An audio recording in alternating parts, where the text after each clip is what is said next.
अब ये कहता है अपने भतीजे मोहम्मद सल्लल्लाहु अलैहि वसल्लम को मुखातिब करके, क्योंकि इसका स्टेटस क्या है कि ये कुरैश, इनके ज़िम्मे हरम की निगरानी है। हरम के तमाम जितने भी मामलात हैं वो कुरैशियों के ज़िम्मे हैं। हाजी ज़ायरीन जब भी आते हैं उनके लिए सत्तू का एहतमाम, उनके लिए खाने का एहतमाम, उनके लिए रहाज का एहतमाम ये कुरैशी करते हैं। तो उन कुरैशियों में से वज़ीर ख़जाना जो है ये अब्दुल उज़्ज़ा अबू लहब है। अब जब नबी करीम सल्लल्लाहु अलैहि वसल्लम ने ये फरमाया कि ये लात, मनात, उज़्ज़ा, हुबल, ये जितने भी 360 तुमने खाना काबा के अंदर रखे हैं, कुछ नहीं कर सकते। तो अब सबसे ज़्यादा चोट जो है इसके दिल पे लगी कि वज़ीर ख़जाना मैं हूँ, ये तो मेरे पेट के ऊपर टांग मारने वाली बात है, लात मारने वाली बात है। कहा अच्छा बेटे, अगर मुझे बताओ तुम्हारी दावत को मैं कबूल कर लूँ तो मुझे क्या मिलेगा।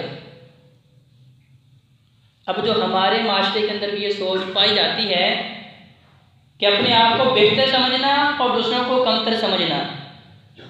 जी मैं ऊंचे कबीले से मेरा ताल्लुक़ है, मेरा ताल्लुक़ ऊंचे ख़ानदान के साथ है, मेरे पास तो बड़ी मालो ज़र है, मेरे पास तो बड़ी कोठी है, बड़ा बंगला है, नौकर चाकर हैं, बेटे हैं, तो अपने आप को लोगों से आला औरफा समझना। तो उसने कहा कि मुझे बताओ मुझे क्या मिलेगा। तो नबी करीम सल्लल्लाहु अलैहि वसल्लम ने फरमाया कि मुझे अल्लाह ने जो दीन दिया है उसमें सारे मुसलमान बराबर हैं, मुसावी हैं, उनमें कोई आला अदना नहीं है। हाँ, सिर्फ एक ही आला होने के लिए शर्त है, इन्ना अकरमकुम इंदल्लाहि अतकाकुम। तुम्हारा कबीला, तुम्हारा कुंबा, तुम्हारा मालो ज़र, तुम्हारा हुस्न जमाल, तुम्हारी ताकत, ये सारी चीज़ें पीछे हैं। अगर अल्लाह की निगाह में तुम मुकाम मर्तबा चाहते हो तो अपने दिल के अंदर अल्लाह का खौफ पैदा करो। इन्ना अकरमकुम इंदल्लाहि अतकाकुम। और वो चाहे गोरी रंगत वाला हो, चाहे काली रंगत वाला हो, चाहे अच्छा बोलने वाला हो, चाहे थरथराती जुबान से रब को पुकारने वाला हो, अल्लाह के नज़दीक इन चीज़ों से फ़र्क नहीं पड़ता। बिलाल हबशी रज़ियल्लाहु ताला अन्हु,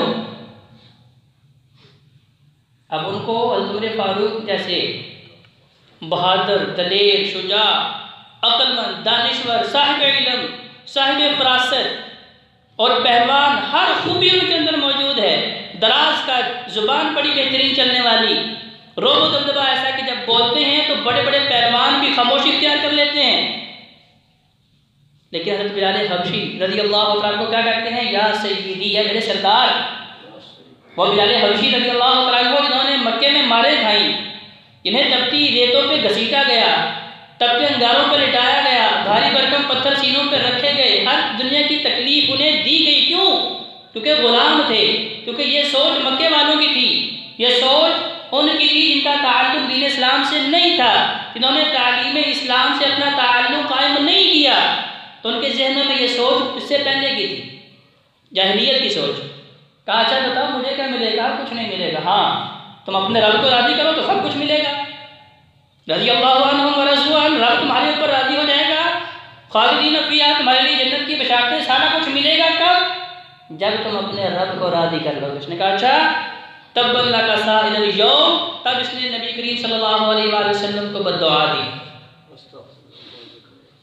तफसीर तबरी के अंदर ये वाक़या मौजूद है, जबकि बुखारी मुस्लिम के अंदर वाक़या क्या मौजूद है कि जब ये आयत करीमा नाज़िल हुई, वांज़िर अशीरतकल अक़रबीन, सूरह शुआरा आयत नंबर 214, क्या महबूब पैगम्बर आप अपने अहले खाना को और सबको जो है दावत तौहीद दें। अब आप खुलेआम ऐलान कर दें कि सिर्फ एक अल्लाह को मानो और सिर्फ एक अल्लाह की मानो। उसके लिए अरब के अंदर दस्तूर क्या था, क्योंकि वहाँ कबायली निज़ाम था और उनके अंदर जंगो जदल, लड़ाइयाँ, जंगें आम सी बात थी। तो जब भी किसी कबीले के ऊपर कोई दूसरा कबीला हमला आवर होता तो जिस शख्स को सबसे पहले उनके आने की इत्तला मिलती, खबर मिलती, तो वो सफ़ा पहाड़ी पे चढ़ के बुलंद आवाज़ से ये सदा लगाता, वाह सबाहा। अब ये जुमला ऐसा था जिसके बारे में सब लोगों को पता था कि जब ये आवाज़ कानों में पड़े सारे काम छोड़ के जाके उसकी बात सुननी। और उनका दूसरा भी मामूल क्या था कि वो आदमी जो ये सदा लगाता वो बिल्कुल नंगा बरहना होकर सभा पहाड़ी पे खड़ा होकर तो ये नदा लगाता। उससे दो फ़वाइद उनके जहनों में थे। एक तो ये कि जिस तक आवाज़ जाती वो आ जाता, अगर दूर होने की वजह से आवाज़ ना जाती तो देखने वाला देखता कि भाई ये बरहना खड़ा है, इसका मतलब कि मामला बड़ा ही खतरनाक है, अब सारे काम काज छोड़ के हमें जाके इसकी बात सुननी। अरब का दस्तूर था, जाहिलियत का दस्तूर था, लेकिन नबी करीम सल्लल्लाहु अलैहि वसल्लम तो बरना नहीं हो सकते थे। आक़ा अलैहिस्सलाम की अगर आप सीरत पढ़े कि जब नबी अलैहिस्सलाम छोटे थे, खाना काबा की तामीर हो रही थी, तो छोटे बच्चे भी पत्थर उठा उठा के ला रहे थे, सामान अपने बड़ों को पकड़ा रहे थे। तो नबी करीम सल्लल्लाहु अलैहि वसल्लम को हज़रत अब्बास रज़ियल्लाहु अन्हु ने कहा कि भतीजे आप भी मदद कीजिए, आक़ा अलैहिस्सलाम ये कम सनी की बात है। तो उन्होंने नबी करीम सल्लल्लाहु अलैहि वसल्लम की तहबंद को खींचा, कहा भतीजे इसे सर पे बांध लो, क्योंकि तुम सर के ऊपर भारी पत्थर लेके आ रहे हो, तुम्हारा सर कहीं जख्मी ना हो जाए। तो जैसे तहबंद को हाथ लगाया, नबी करीम सल्लल्लाहु अलैहि वसल्लम वहीं बेहोश होकर गिर गए। ये नबी करीम सल्लल्लाहु अलैहि वसल्लम की शर्म हया थी उस माशरे में जहाँ शर्म हया नाम की चीज़ मौजूद नहीं थी। अब नबी करीम सल्लल्लाहु अलैहि वसल्लम ने सिर्फ आवाज़ दी, वा सबाहा, ए कुरैशियो, ए मक्का वालों, बड़ा खतरनाक मामला है, आके मेरी बात सुनो। अब जहाँ जहाँ तक सजा गई वो भी आए, उन्होंने आगे भी पैगाम दिया, सारा मक्का उमड़ आया, इकट्ठा हो गया। नबी करीम सल्लल्लाहु अलैहि वसल्लम ने कहा, क्या लोगों, अगर मैं तुम्हें ये खबर दूं कि इस पहाड़ के पीछे से तुम्हारे ऊपर कोई लश्कर हमलावर होने वाला है, तुम्हारे दुश्मन तुम्हारे ऊपर हमला करने वाले हैं, तुम पर जंग मुसल्लत करने वाले हैं, तो क्या तुम मेरी बात को मानोगे? तो सबने क्या कहा, मा जर्रबनाका इल्ला सिद्का, ए मोहम्मद सल्लल्लाहु अलैहि वसल्लम, हम आपकी बात ज़रूर मानेंगे। उस मानने की भी कई वजूहात। पहली वजह कि आपकी ज़ुबान से कभी हमने झूठ नहीं सुना। ये कब की बात है? जब अभी ऐलान नबूवत नहीं फरमाया, अभी लोगों को नहीं बताया कि मैं अल्लाह का नबी हूँ। उससे पहले सारा मक्का इस बात की गवाही देता है कि आप जैसा पूरे मक्के में सादिक, आप जैसा सच्चा नबी करीम सल्लल्लाहु अलैहि वसल्लम ने इसलिए फरमाया कभी मोमिन हर गुनाह कर सकता है, लेकिन मोमिन झूठा नहीं हो सकता। दो खूबियाँ, दो सिफतें एक इंसान के दिल में जमा नहीं हो सकती कि उसके दिल में ईमान भी हो और वो झूठ भी बोलता हो, तो मैं ऐसा मुमकिन ही नहीं है। एक वजह तो ये थी। दूसरी वजह ये भी थी क्योंकि नबी करीम सल्लल्लाहु अलैहि वसल्लम पहाड़ी के ऊपर खड़े थे। अब नीचे खड़े हुए लोगों को तो नहीं पता कि पहाड़ की दूसरी जानिब क्या है, तो उन्होंने इसलिए भी कहा कि चूंकि आप बुलंदी से देख रहे हैं, इसलिए हम आपकी बात को झुठला नहीं सकते। अगर आप कहते हैं तो आप बिल्कुल सही कहते होंगे। ज़ात इम्कान इसके अंदर भी बड़ा बरीक नुक्ता है, क्योंकि नबी जो होता है उसकी नज़र दोनों जहानों पे होती है, दुनिया पे भी आखिरत पे भी। वो जो खबर दे रहे होते हैं, वो जो बात बता रहे होते हैं, वो जो हुक्म दे रहे होते हैं, उसमें दोनों जहानों की कामयाबी पोशीदा होती है। कहा जी हम जरूर मानेंगे, तो कहा कुलू ला इलाहा इल्लल्लाह तुफ्लिहून व तमलिकून अल-अरब वल अजम। अच्छा, फिर ला इलाहा इल्लल्लाह का इकरार कर लो। तब अबू लहब ने, अब्दुल उज़्ज़ा ने कहा तब्बन लका साइरल यौम, मोहम्मद सल्लल्लाहु अलैहि वसल्लम, ये अरबी मुहावरा था जिसका मतलब ये था कि तो तबाह बर्बाद हो जाए, तेरी इज्जत खाक में मिल जाए, नाउज़ुबिल्लाह मिन ज़ालिक। उसके ऊपर अल्लाह तबारक व तआला ने सूरह लहब का नाज़िल फरमाया, तब्बत यदा अबी लहब व तब, कि इसके हाथ शल हो जाए, इसके हाथ टूट जाए, ये तबाह बर्बाद हो जाए। सिर्फ ये नहीं, इसका मालो मता भी, इसकी औलाद भी, इसके अहले खाना भी और इसकी जाओ हशमत भी, इसका कब्र गुरूर, हर चीज़ खाक में मिल जाए। अल्लाह तबारक व तआला ने ये कलिमात नाज़िल करके नबी करीम सल्लल्लाहु अलैहि वसल्लम को पेशन गोई की थी कि ये जिसने आपका दिल दुखाया है, जिसने आपको तंग किया है, जिसने सबसे पहले मुखालफत का इजहार किया है। हालांकि चाहिए क्या, जब घर वाले किसी के साथ होते हैं, सपोर्ट करते हैं, तो इंसान का हौसला बढ़ जाता है। अब बच्चा को काम करता है तो उसके माँ बाप, उसके बड़े बहन भाई अगर उसे दिलासा देते हैं, हौसला देते हैं कि हम तुम्हारे साथ हैं, शाबाश, बड़ा अच्छा काम तुमने किया है, तो फिर वो बच्चा जो है बड़ा कमाल करता है और दुनिया में अपना नाम पैदा करता है। लेकिन जब घर वाले ही दबाना शुरू कर देते हैं, और ये तुमने कौन सा काम कर दिया, तुमने अनोखा काम शुरू कर दिया, तुमने सबकी मुखालफत शुरू कर दी, सबके साथ चलते हैं, तो जब हौसले पस्त किए जाते हैं तो फिर इंसान कामयाबी हासिल नहीं करता। तो ये नबी करीम सल्लल्लाहु अलैहि वसल्लम का सका चचा था। अब मुखालफत की और बद्दुआ दी, अल्लाह तबारक व तआला ने इस सूरह मुबारक का नज़ुल फरमाया। अब देखिए, साथ सिर्फ इसकी तबाही और बर्बादी का जिक्र नहीं, साथ में इसकी बीवी की तबाही और बर्बादी का भी जिक्र है। तब्बत यदा अबी लहब व तब मा अगना अन्हु मालुहु व मा कसब सयस्ला नारन ज़ात लहब व इम्राअतुहु हम्मालतल हतब फी जीदिहा हब्लुम मिन मसद। सिर्फ ये नहीं, इसकी बीवी भी और इसका मालो ज़र भी और इसके अहल व यार सारे के सारे फना होने वाले हैं। अब ये पेशन गोई थी, ये गैर की खबर अल्लाह तबारक व तआला ने दी थी। नबी करीम सल्लल्लाहु अलैहि वसल्लम ने अपने पास से कलिमात नहीं फरमाए। उसकी बहुत बड़ी दलील कि नबी अलैहिस्सलाम ने जितनी भी गैब की खबरें दी, जितनी भी मुस्तकबिल की खबरें दी, जितनी भी क़यामत की निशानियां बताई या मुस्तकबिल के हवाल के बारे में बताया कि मुस्तकबिल में ये होने वाला है, उन सब चीज़ों का ताल्लुक वही के जरिए था। क्योंकि अल्लाह ने कुरान में फरमाया वमा यंतिकु अनिल हवा इन हुवा इल्ला वह्यु यूहा, जब तक अल्लाह ताला वही नाज़िल नहीं करता महबूब पैगम्बर अलैहिस्सलाम की ज़ुबान जुम्बश नहीं करती, हरकत में नहीं आती। अब ये भी पेशन गोई थी, जो कि इसी तरह का एक और मुकाम अल्लाह ने कुरान का फरमाया जाल हक व ज़हक़ल बातिल, अल्लाह ने हक भेजा है, अब बातिल भागने के लिए है, अब बातिल फना होने के लिए, अब बातिल ख़त्म होने के लिए है। अब ये शमअ तौहीद रोशन हुई है तो ये ख़त्म नहीं होगी, ये क़यामत की दीवारों तक इंशाअल्लाह कायम दायम रहेगी। उसकी बहुत बड़ी दलील और मिसाल कि जब सूरह मुबारका नाज़िल हुई, नबी करीम सल्लल्लाहु अलैहि वसल्लम सहन काबा में हज़रत अबू बकर सिद्दीक़ रज़ियल्लाहु अन्हु के साथ तशरीफ़ फरमा थे।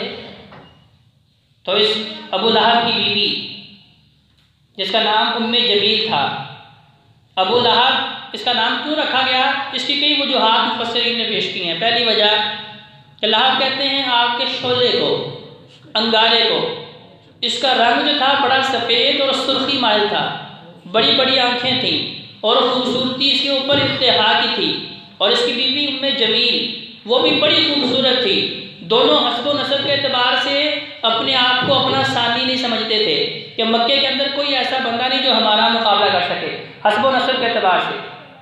क्योंकि अरब में उसमें काबा में बनु हाशिम और बनु उमैया ये दो ऊंचे दर्जे के ख़ानदान थे और नबी करीम सल्लल्लाहु अलैहि वसल्लम का ताल्लुक बनु हाशिम के साथ था और इसकी बीवी अबू लहब की बीवी उम्मे जमील इसका ताल्लुक बनु उमैया के साथ था।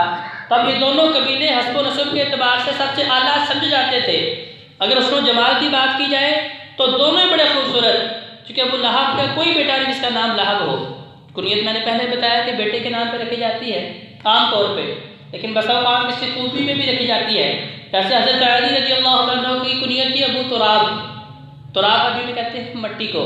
अब मट्टी का बाप तो कोई नहीं हो सकता, लेकिन इसकी वजह कैसे बनी कि नबी करीम सल्लल्लाहु अलैहि वसल्लम एक दिन मस्जिद में आए।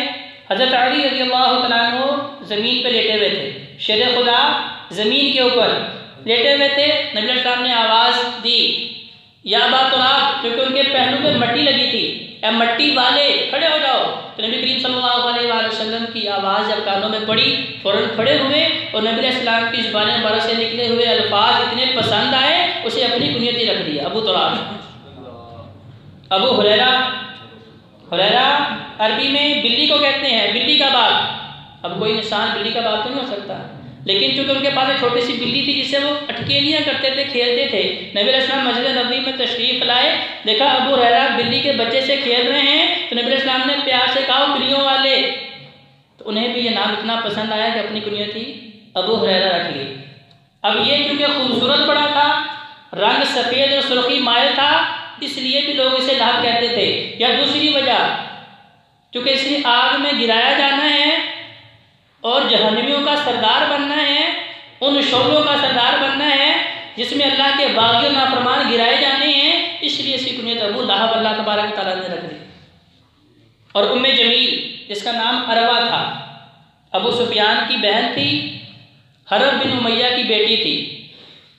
अब जब इसने सुना कि नबी करीम सल्लल्लाहु अलैहि वसल्लम ने हमारी तौहीन की है, तब्बत यदा अबी लहब व तब, यह 5 आयात की बेहतरीन सूरत जिसमें अबू लहब, उसकी बीवी और उसके अहल यार सब की जो है इज़्ज़त को खाक में अल्लाह ने मिलाया है।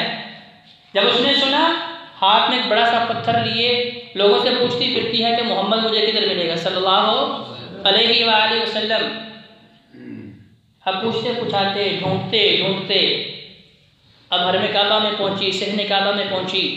हज़रत बकर सिद्दीक़ रज़ियल्लाहु तआला अन्हु और नबी करीम सल्लल्लाहु अलैहि वसल्लम तशरीफ़ फरमा है। हज़रत बकर सिद्दीक़ परेशान हो गए, कहा या रसूलल्लाह इसके हाथ में नुकीला पत्थर है, कहीं ये आपको तकलीफ़ ना दे दे, आपको ज़रर और नुकसान ना पहुँचा दे। तो नबी करीम सल्लल्लाहु अलैहि वसल्लम ने सूरह बनी इसराईल आयत नंबर 45 की तिलावत फरमाई। फरमाया वइज़ा क़रअतल क़ुरआन जअलना बैनका व बैनल लज़ीना ला युमिनूना बिल आखिरह हिजाबन मस्तूरा। जब आप कुरान पढ़ने वाले होते हैं, जब आप कुरान से मोहब्बत करने वाले होते हैं, जब आपका ओढ़ना बिछोना कुरान बन जाता है, तो फिर आपकी दुश्मनों से हिफाजत अर्श वाला खुद कर लेता है। जब आप अपना ताल्लुक़ कुरान, जब आप अपनी मोहब्बत कुरान, जब आप अपनी तरजीह कुरान, जब अपने फैसले कुरान बना लेते हैं, तो फिर अल्लाह तबारक व तआला आपकी नुसरत गैब से करते हैं। अब अल्लाह ने फरिश्ते को भेजा तो नबी करीम सल्लल्लाहु अलैहि वसल्लम और अबू लहब की बीवी के दरमियान में है। सामने नबी करीम सल्लल्लाहु अलैहि वसल्लम बैठे हुए, सही बुखारी की हदीस, लेकिन उम्मे जमील को अरबा को नज़र नहीं आ रहे। अब हज़रत अबू बकर सिद्दीक़ रज़ियल्लाहु तआला अन्हु से पूछती है, अबू बकर बताओ तुम्हारा नबी किधर है? अब वो खामोश है, क्योंकि वो झूठ तो बोल सकते हैं, जिनके सच्चे होने की गवाही अर्श वाले दी है। हज़रत बकर सिद्दीक़ रज़ियल्लाहु तआला अन्हु खैरुल खलाइक़ बादल अंबिया, 1,44,000 पैगंबर, उनके बाद उन सब की उम्मतों में से, उन सारे लोगों में से सबसे बेहतरीन इंसान हज़रत बकर सिद्दीक़ रज़ियल्लाहु तआला अन्हु हैं। तो वो मज़ाक में भी झूठ नहीं बोलते, क्योंकि उनकी ज़ुबान की सदाकत की गवाही अर्श वाले ने दी है। अब खामोश हैं। कहा तुम्हारे नबी ने हमारी हिजर की है, उन्होंने हमारे लिए बुरे अल्फाज बोले हैं। तो हज़रत बकर सिद्दीक़ रज़ियल्लाहु अन्हु कहने लगे नहीं नहीं, मेरे महबूब पैगंबर अलैहिस्सलाम तो अखलाक के सबसे आला व बाला मुकाम के ऊपर फायज हैं, वो किसी की हजर कर सकते ही नहीं। क्योंकि ये हजर, ये अल्फाज नबी करीम सल्लल्लाहु अलैहि वसल्लम ने बोले थे नहीं, बल्कि ये तो अल्लाह ने नाज़िल किए थे। तो बकर सिद्दीक़ झूठ नहीं बोल रहे थे कि ये अल्फाज नबी अलैहि सलाम ने नहीं बोले, अल्लाह ने बतरिया वही भेजे हैं कि ये लोग अगर मेरे महबूब पैगंबर की शान में गुस्ताखी करेंगे तो मैं इनको तबाह बर्बाद कर दूंगा।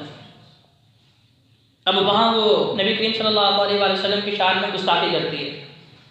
क्या कहती है? मुज़म्ममन अबैना व दीनहु क़लैना व अमरुहु असैना, कि ये जिसे हम मोहम्मद कहते हैं सल्लल्लाहु अलैहि वसल्लम, यानी ऐसा इंसान जिसकी तारीफ़ ज़मीन वाले भी करते हैं, अर्श वाले भी करते हैं, अपने भी करते हैं, बेगाने भी करते हैं, जिसकी तारीफ़ सारी कायनात करती है, खुद खालिक़े कायनात जिसकी तारीफ़ करता है, उस शख्सियत को मोहम्मद कहा जाता है सल्लल्लाहु अलैहि वसल्लम। तब वो लफ्ज़ कहती है मुज़म्ममन अलैना,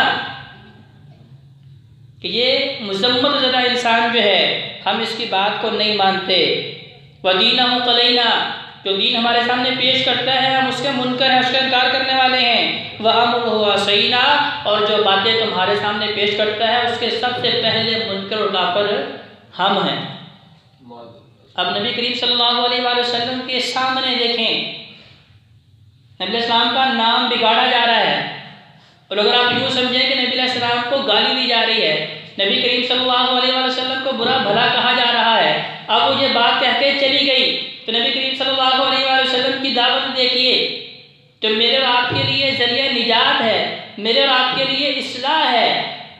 हज़रत बकर सिद्दीक़ रज़ियल्लाहु अन्हु फरमाने लगे, या रसूलल्लाह मेरे सामने वो आपको मुज़म्मम कह रही थी, अर्श वाले ने आपका नाम मोहम्मद और अहमद बताया है कि जिसकी तारीफ़ सब करते हैं, अर्श वाला भी करता है, और वो आपको मुज़म्मम कह रही थी कि ऐसा इंसान जिससे ज़्यादा को रुसवा इंसान कायनात के अंदर मौजूद कोई नहीं। तो नबी करीम सल्लल्लाहु अलैहि वसल्लम मुस्कुरा दिए, कहा वो मुझे नहीं कह रही थी, वो तो मुज़म्मम को कह रही थी, मैं तो मोहम्मद हूँ सल्लल्लाहु अलैहि वसल्लम। तो ज़ात ज़ुल्फ़िकार अगर बात ख़त्म करनी हो,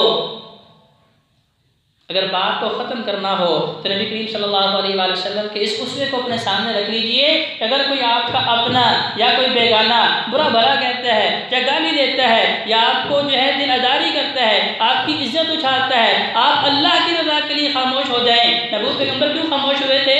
अल्लाह की रज़ा के लिए, अल्लाह को राज़ी करने के लिए, तो फिर देखिए आज उसका नाम कोई नहीं लेता, मेरे मोहम्मद सल्लल्लाहु अलैहि वसल्लम का नाम सारी कायनात लेती है।